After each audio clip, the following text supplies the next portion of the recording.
Selamat pagi Pak. Selamat pagi Pak Rio. Gimana? Seperti kemarin yang sudah saya sampaikan Bapak bahwa hari ini saya ingin memperoleh pengalaman Bapak tentang cara pemecahan masalah yang ada di sekolah ini di SD tahu. Sebagai tugas saya menjadi CKP di sini juga sebagai pengalaman saya sebagai guru nanti dalam mengajar. Untuk itu kira-kira Bapak hari ini bisa? Ya bisa. Terima kasih Pak. Jadi nanti dari saya akan mengajukan 8 pertanyaan kepada Bapak untuk semuanya tentang dilema, etika dan juga moral. Jadi nanti kasus-kasus permasalahan yang sudah pernah dialami Bapak di sini dalam ini yang menjadi permasalahannya. Kita kita mulai ya Pak. Iya. Yang pertama, bagaimana Bapak dapat mengidentifikasi kasus-kasus yang merupakan dilema etika atau juga moral? Ya, untuk pengelolaan pendidikan itu kan kita memakai aturan itu yang namanya SMP, Standar Nasional Pendidikan. Nah, mengidentifikasi kasus itu bisa dilihat dari 8 standar itu. Misalnya, salah satunya di awal tahun ajaran baru misalnya, kita mengidentifikasi tentang standar pendidik dan tenaga pendidikan. Kita lihat program 1 tahun ke depannya untuk tenaga kependidikan maupun tenaga non kependidikan, kira-kira yang dibutuhkan berapa. Misalnya untuk tahun ke depan kita butuh guru kelas 7. Wah, hanya ada 6 guru kelas misalnya. Nah, itu termasuk permasalahan. Identifikasinya kekurangan 1 guru kelas. Misalnya guru penjas kita sudah ada, guru PKI sudah ada. Kemudian untuk tenaga non pendidikan atau tendik, misalnya identifikasinya ke depan masih ada kurang tenaga penerus. Itu kan permasalahan kasus. Nah,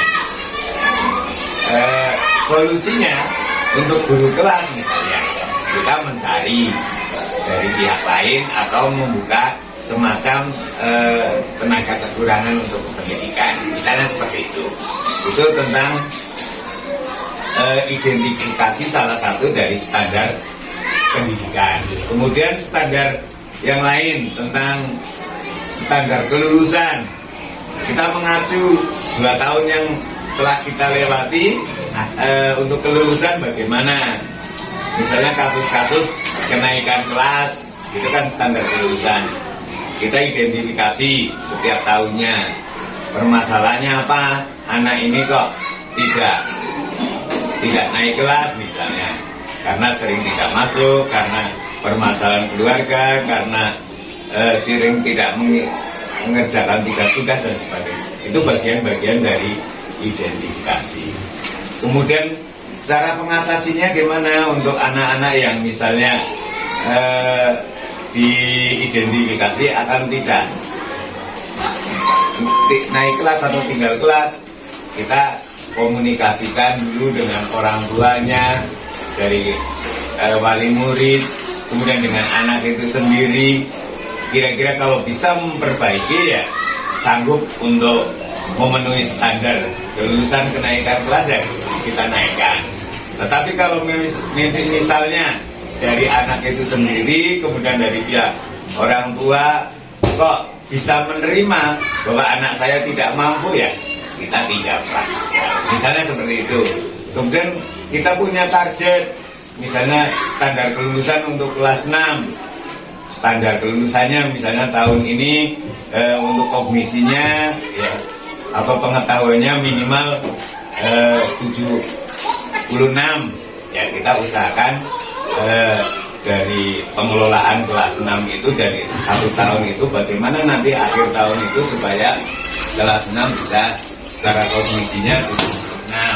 Kemudian etikanya, moralnya, kelakuannya itu minimal B. Seperti itu. Itu diantaranya dalam mengidentifikasi kasus-kasus di sekolah. Kalau bicara tentang kasus, kita bercermin pada 8 standar pendidikan, orang cukup 1 jam. Masih banyak lagi belum sarpras dan sebagainya. Itu diantaranya salah satu itu. Monggo, Pak. Ya, jadi dalam edukasi ini bisa menjadi beberapa standar yang Iya, 8 standar itu. Jadi, misalkan nanti kan di sini kita menuju kan misalkan kepada apa kasus-kasus yang anak-anak bisa di sekolah, Iya. terus juga apa misalkan kasus dari disiplin guru lah, itu Iya, kan, iya. itu kan misalkan kita ngambil kasus disiplin guru itu, misalkan ada ibu terlambat, atau Iya, siswa, tadi yang siswa yang tidak memenuhi standar itu lah, Iya, iya. maka ada konfirmasi dengan orang tuanya. Iya, iya. Dalam pengambilan keputusan ini kan Bapak ada kepentingan lah sama-sama berarti ini. Jadi tadi anak tidak naik kelas secara aturan kan semuanya naik kelas harusnya. Nah, kan ada tapi kan ada Dikomunikasikan. iya, nah, kan ada satu kejadian memang dia tidak bisa mengikuti. Nah, dari kasus seperti ini misalnya tadi bagaimana Bapak mengambil keputusan dari sekolah Bapak ini bersama kasus yang mengandung ada sama Bapak. Nah, artinya apa tadi dalam perasaan kita anak harus naik aturannya secara perasaan kok kalau tidak naik kita melanggar aturan, tapi kalau naik memang anak tidak mampu. Itu bagaimana bentuknya keputusan ini? Iya, itu kasus bukan hanya di sekolah kita sendiri, juga secara moral bukan hanya kita alami dari guru kita sendiri, tapi ya itu tadi standar tidak harus naik, anak tidak mampu ya. Tadi dikomunikasikan lah istilahnya, dikomunikasikan, terus kemampuan anak itu juga bisa diukur ya, karena setiap jenjang itu kan peningkatan kemampuan harus ada, sehingga dari kedua belah pihak itu harus kita bisa menerima itu. Jadi ada kerjasama dengan Ya kerjasama dengan orang tua, juga kita dengan anak itu sendiri. Jadi dalam misalnya tadi ada yang tadi kira-kira langkah atau prosedur pengesahan apa yang Bapak lakukan, langkah-langkah dalam arti misalkan anak kan tidak naik, itu langkah-langkah yang Bapak lakukan seperti apa? Pertama untuk mengetahui untuk membidik anak itu nanti dalam standar kelulusan naik dan tidak naiknya, langkahnya pertama dari anak itu sendiri, kedisiplinan dari anak itu sendiri dalam mengikuti proses pembelajaran dari awal ajaran sampai akhir. Kan kita punya target, misalnya ada anak memenuhi kriteria penilaian, misalnya ada 3 atau 4 bahkan lebih dari anak itu tidak memenuhi standar minimal, ya anak harus disadarkan. Kemudian kalau misalnya harus dipaksakan naik, anak itu sanggup nggak untuk mengikuti perbaikan dan pengayaan, itu kan langkah. Nah dari guru itu sendiri juga harus berkenan untuk memperbaiki itu, sehingga keduanya nanti clear. Terus dari apa yang sudah pengalaman Bapak lakukan, hal efektif apa yang Bapak sudah lakukan dalam mengambil keputusan yang efektif dalam mengatasi seperti ini? Kaitannya dengan standar itu, Ya, standar kelulusan. yang tadi yang kita itu Selama ini kami melakukan itu, ya, baik kami di sini maupun di sekolah lain yang pernah saya hadapi.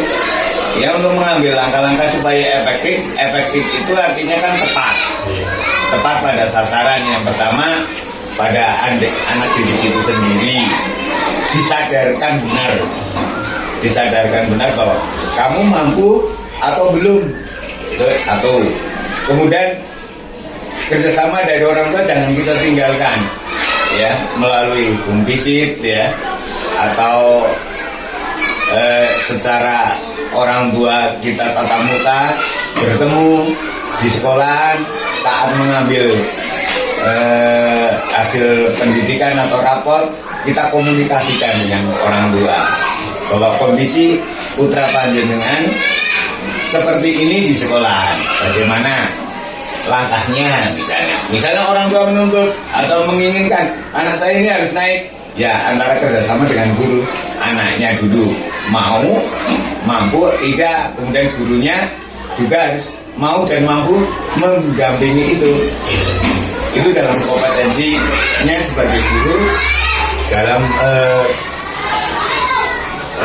dalam membimbing dalam perbaikan dan pengayaan. Kaitannya baik dengan pengetahuan maupun etika, moral, itu semuanya harus terpadu sehingga tidak ada masalah, dan itu bisa menjadi bagian dari efektivitas kita dalam mendidik siswa. Itu Pak Trio.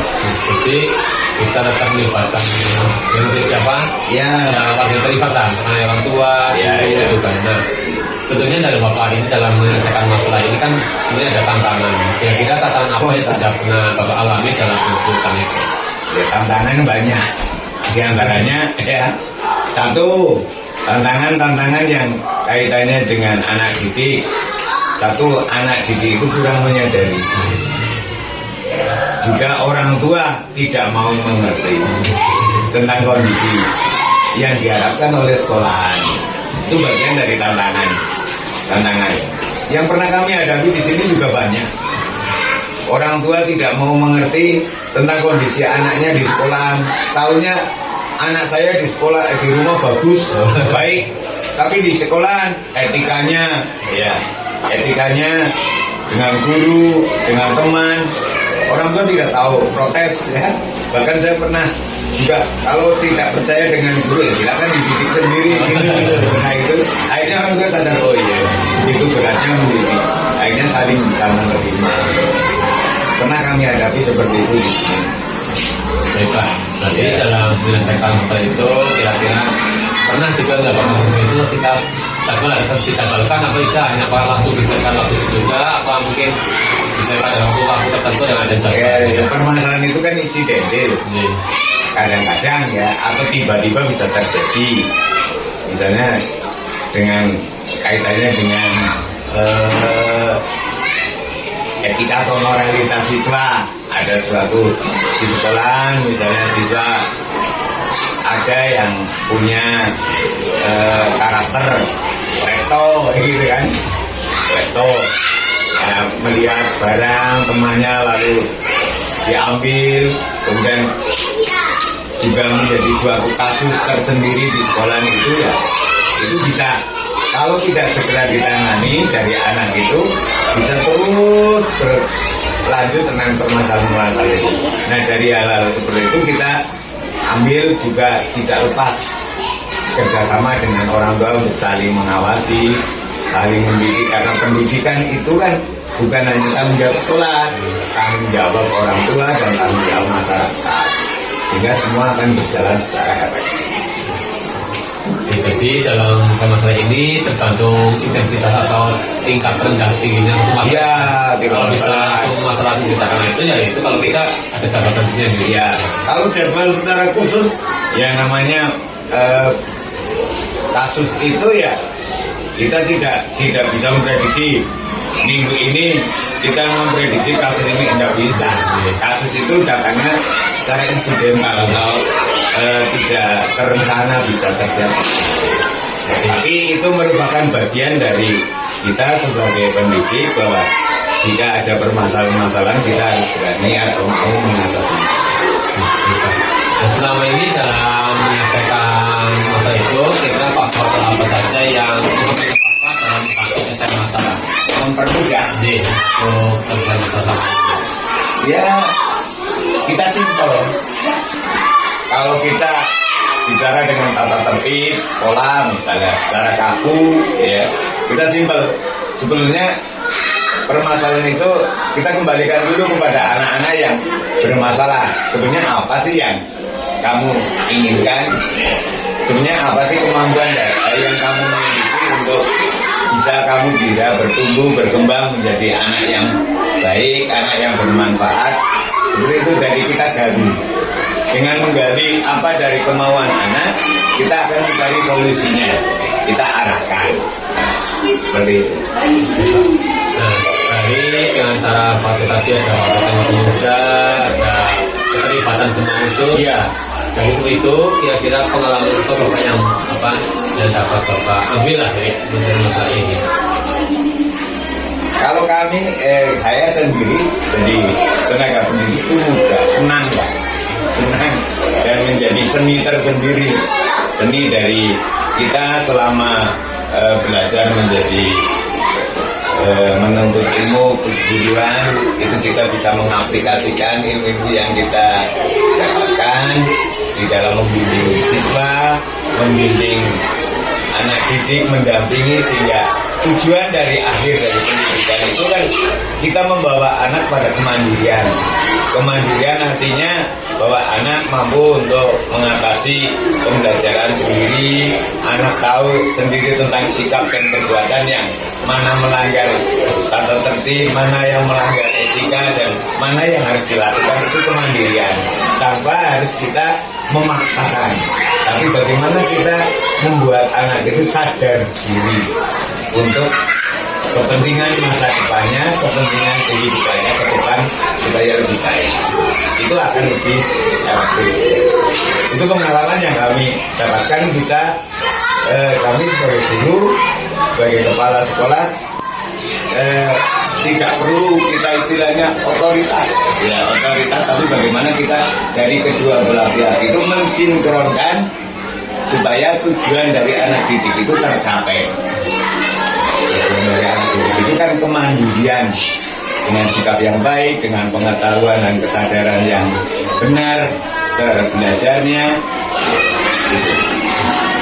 Terima kasih, itu saja tentang yang tadi saya lakukan. Semoga apa yang kita hari ini saya lakukan manfaat, terutama bagi saya menambah pengalaman saya sebagai guru dan musik baru dan sebagai calon guru. Terima kasih Pak. Ya, terima kasih. Mohon pamit Pak. Ya. Terima kasih.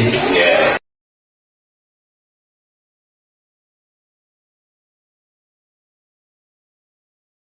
Selamat pagi Pak Priyo. Terima kasih Pak atas waktunya. Seperti yang kemarin saya sampaikan, bahwa hari ini saya ingin wawancarakan Bapak untuk mengetahui tentang dilema etika. Kira-kira Bapak ada waktu apa tidak Pak? Silakan monggo. Kalau ya saya jelaskan pengalaman saya dalam penanganan permasalahan di sekolah, monggo. Terima kasih Pak. Jadi di sini saya akan ingin mengetahui dan tahu tentang dilema etika atau kesulitan yang terjadi di SD Negeri Jawa ini. Nanti jika ada pertanyaan yang saya sampaikan Bapak, begitu saya pertama kali terima kasih atas waktu yang diberikan. Semoga nanti apa yang saya lakukan hari ini bisa menambah pengalaman saya sebagai guru juga sekaligus sebagai calon guru penggerak. Baik Pak, terima kasih. Bisa kita mulai Pak? Ya, monggo. Baik. Yang pertama, selama ini bagaimanakah Bapak dapat mengidentifikasi kasus-kasus yang merupakan dilema etika atau kewajiban moral di SD Negeri Jawa Barat? Permasalahan-permasalahan yang terjadi di sekolah atau di SD Negeri 1 Jawa, apabila ada hal-hal yang perlu diselesaikan, kita identifikasi, kita analisis. Permasalahan itu menyangkut masalah benar dan benar, apa benar dan salah.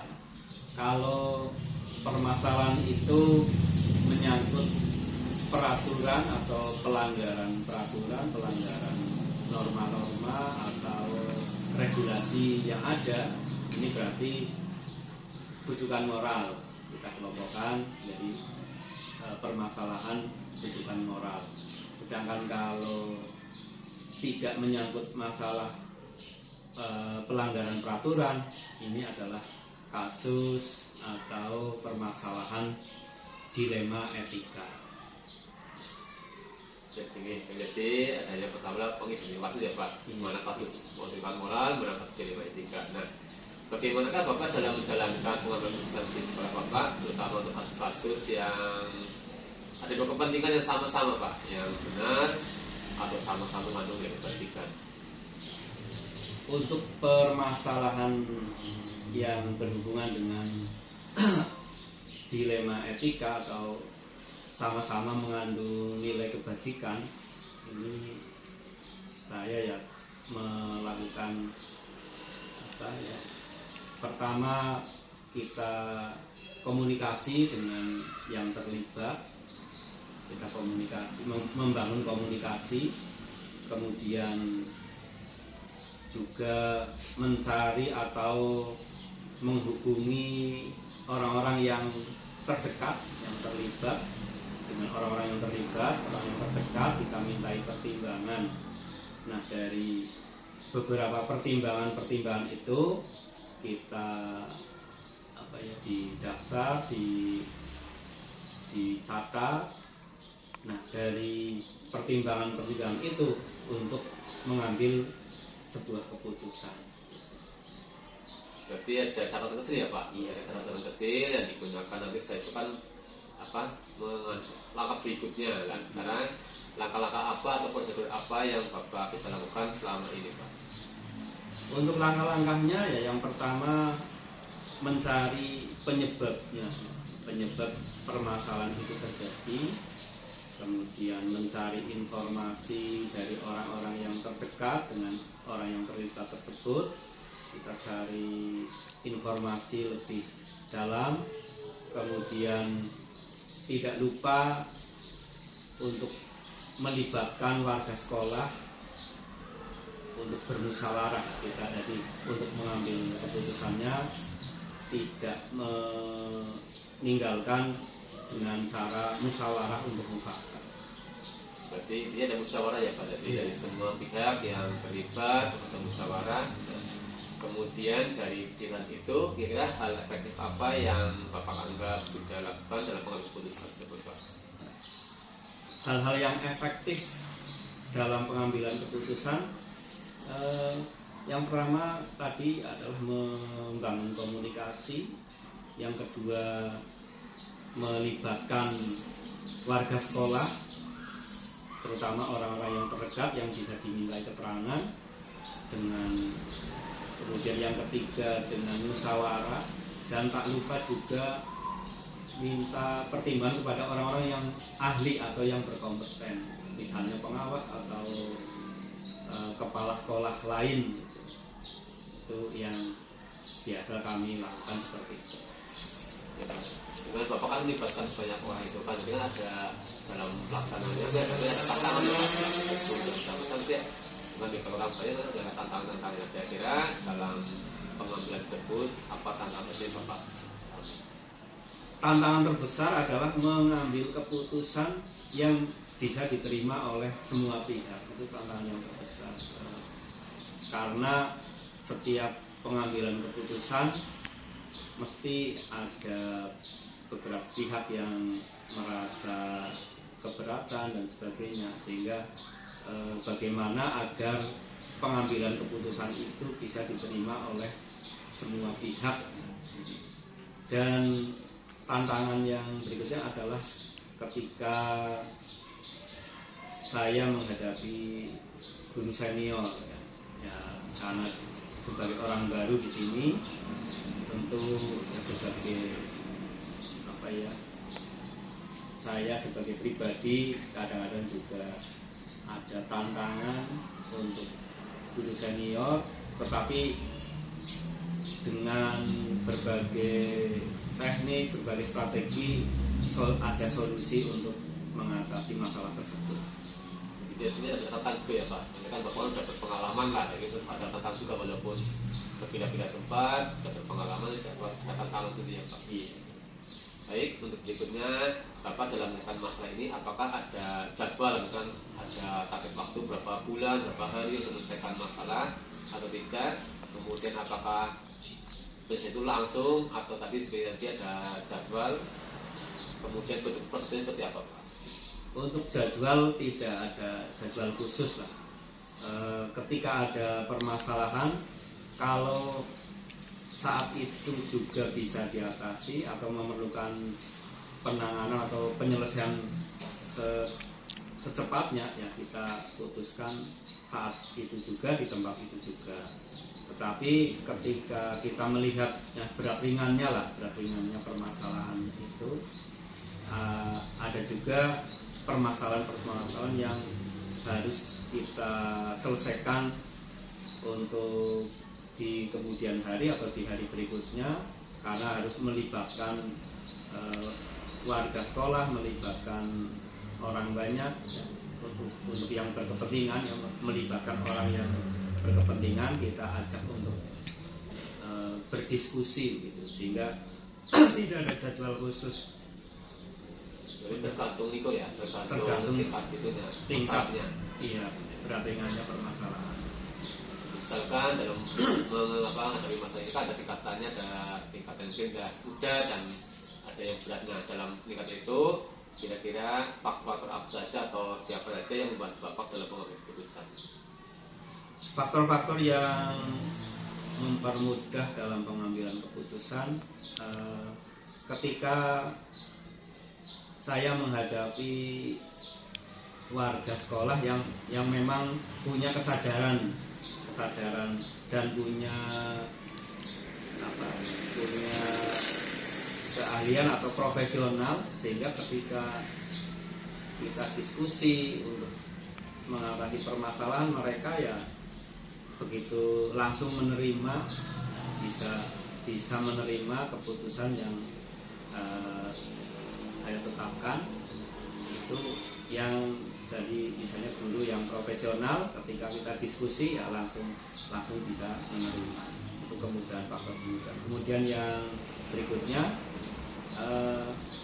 adanya kerjasama atau ya diskusi antar warga sekolah, itu bisa untuk mempermudah dalam pengambilan keputusan. Ya, Pak. Berarti dari semua yang Bapak pernah alami ini, kemudian sampai tadi pembelajaran apa yang Bapak ambil dan pengalaman yang dapat ambil dalam keputusan? Dalam pengambilan keputusan, yang pertama itu menjalin komunikasi yang baik, membangun komunikasi yang baik dengan yang terlibat dalam permasalahan itu, kemudian menjalin komunikasi dengan seluruh komponen-komponen atau yang berkepentingan dengan sekolah.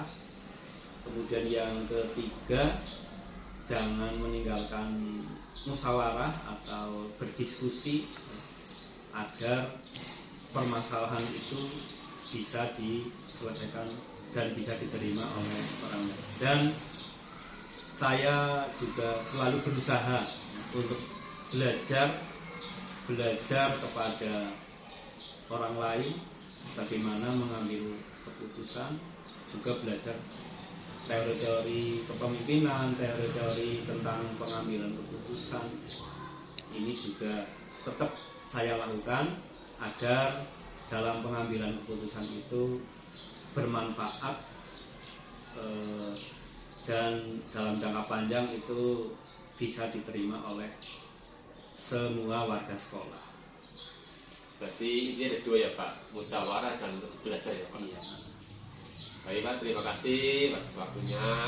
Sementara hari ini kalau saya terus sekian, apabila dalam saya mengucapkan ke sini banyak kesalahan, mohon maaf, dan semoga dari apa yang Bapak utarakan semua menjadi pengalaman bagi saya, belajar bagi saya yang masih muda untuk bisa bekerja lebih baik lagi. Terima kasih teman-teman. Assalamualaikum.